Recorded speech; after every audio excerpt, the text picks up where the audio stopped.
This is TWiT.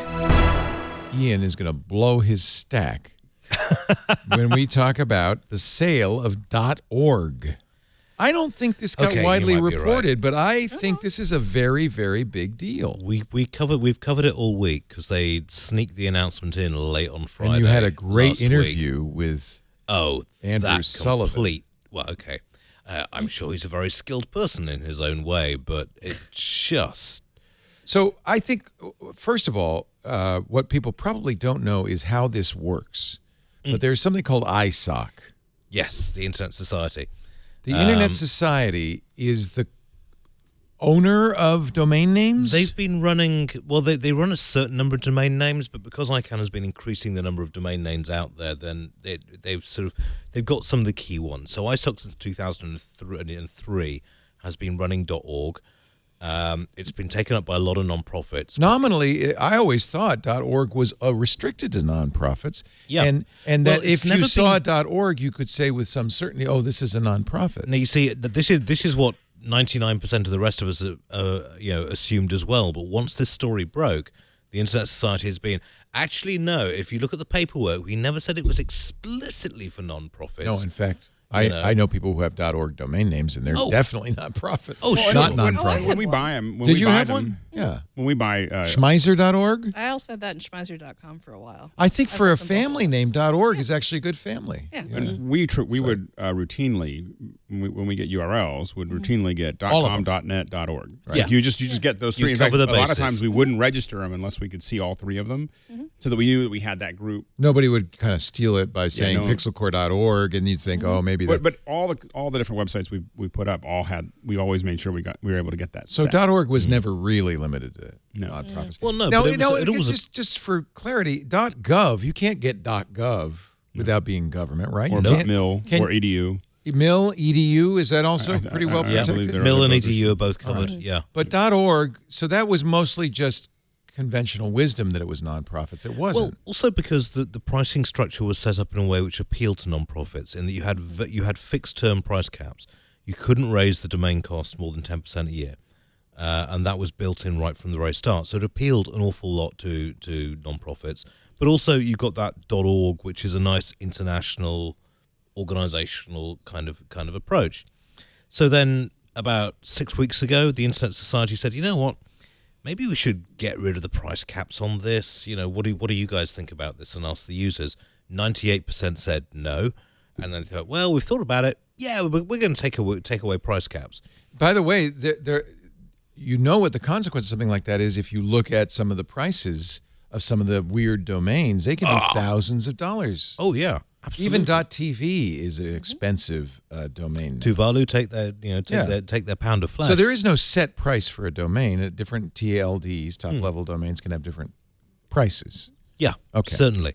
That price is set by the not by the registrar, but by the domain, ICANN, or is it by the name host? It is by the domain name host. Yeah. Okay. So it could vary. You could shop around. Oh yeah, absolutely. Okay. But if you've actually built, an enormous amount of brand into like amnesty.org or EFF.org or something like that, I mean, it's okay if you're in the West, but if you're a lot of African, a lot of Asian charities have got into this, if you jack their prices up 10%, that's going to seriously cut into their margins. Right. And it may not be just 10%. No, the sky's the limit. Yeah, the sky is now the limit, and they announced. Does ISOC, is it a for-profit organization, the Internet Society? I don't think it's technically for. I mean, they are allowed to make a profit, and they are supposed to give a certain amount to charity. But they do make money. Yeah, and they've been increasing salaries quite readily. But now apparently they got it from VeriSign in 2003. Yeah, according to your article in the and now apparently they are selling the .org domain for $1 billion. That's kind of a coincidence. They raise the price caps. Yeah. And then a few weeks later sell it.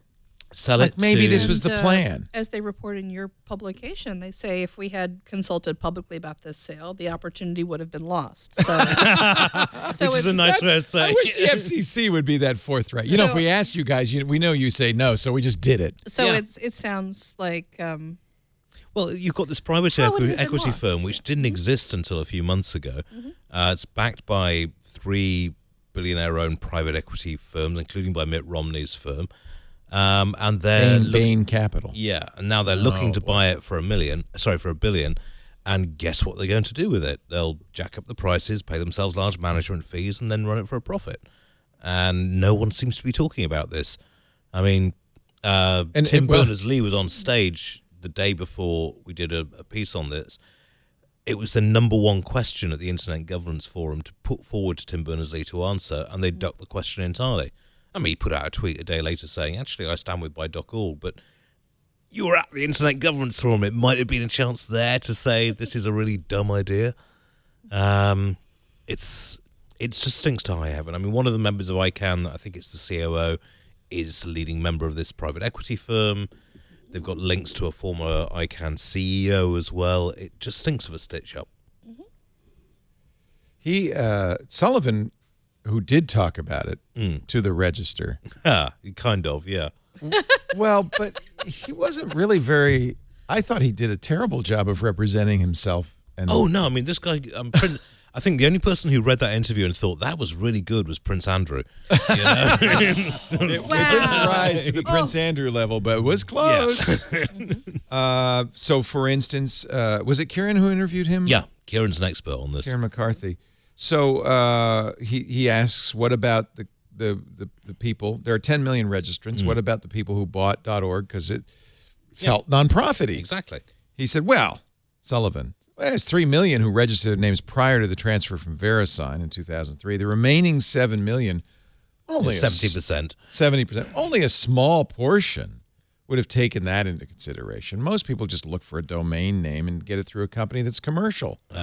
Really? And yet they're not actually releasing figures on how much of their percent, it's just... He even said a good number of .org registrants are domain name speculators. So it's okay to take them for a ride. Right. And if you're a charity working in sub-Saharan Africa to try and get clean water for your people, then, just suck it up. There's domain name squatters to punish. So, $1 billion? It's rumored. The actual figures haven't been released. But, yeah, they're... Well, if they talked about it, the opportunity might not have been there. Exactly. And it's like, who wouldn't want... I mean... This is what I don't get about why people aren't getting more outraged. It's a domain name system. It's not as though you've got to develop new products or, it's an admin, a legal, and some server time. And it's a very low margin industry. The only possible reason for removing price caps and selling it off is to jack up the prices and make everyone else pay for it. And make $1 billion. Yeah. This is the way vulture capitalism works. It's just... But it's sad that the Internet Society, which one thinks of as you'd think. Public benefit corporation. Absolutely. I mean, they had a good reputation, and then it's just gone like so much money under the bridge. Sorry, water under the Sullivan bridge. said nothing short of a court order will stop this. Yeah. In other words, they've made up their minds. This is his way of saying make us. Yeah. I mean, I can possibly technically stop it, but there seems to be very little enthusiasm there. Who runs ICANN these days? See, I go back to the days when it was a guy at USC, John Postel, who just did the whole thing out of his office. And ICANN, eventually, the Internet Corporation for Assigned Names and Numbers, became a little bit more professional. Yeah. Well, I mean, technically professional. If you look at some of the amounts of money they've spent, the way they sleptwalked into GDPR with the WHOIS system, whereby they just said, well, WHOIS is really important. We don't want to change the system. GDPR's come in. We'll negotiate, an exit from this so that we're not counted. They took it to court 4 times. Each time the court said to them, no, you do have to obey European law if you're operating in Europe. The problem with WHOIS being it publishes the registrant's name and address and phone number publicly. Exactly. And that's why many of us pay extra. Actually, with Hover, I don't have to pay extra, although I imagine it's built into the price. Pay extra for WHOIS privacy that uses an intermediary to hide our address. And the only people that really like WHOIS are digital rights lawyers, because it massively reduces their costs. Well, yes, okay. I was thinking legitimate businesses, but yes, it's. So ICANN. So for a while, the U.S. Commerce Department kind of oversaw this, but they gave it up a few years ago. And then yes, it was like this is better done as a private organization. Is it non-governmental or is technically yes? Although the U.S. has a fair amount of influence in it. So with the .org, though, I mean, So currently, you can still get I'm on Hover. Get you can get a .org for $12. There's just no guarantee they won't raise the price. There's no longer a cap on it. But what do we think what do we actually think would happen? And I'm just curious, how far 10% is going to be a couple dollars. Would they double it, triple it? Do they? Well, this is a year, so I mean, it's. If you're a Western nonprofit, it's not going to be a massive issue because it'll just be a steadily increasing cost. But because it's appealed to nonprofits so much around the world, as I say, if you're in sub-Saharan Africa or lower Southeast Asia, that constant jacking up of costs, you've got to make a choice. Do we make the switch now to another domain which might also face the same problem? Do we just suck it up? It just seems needlessly wasteful.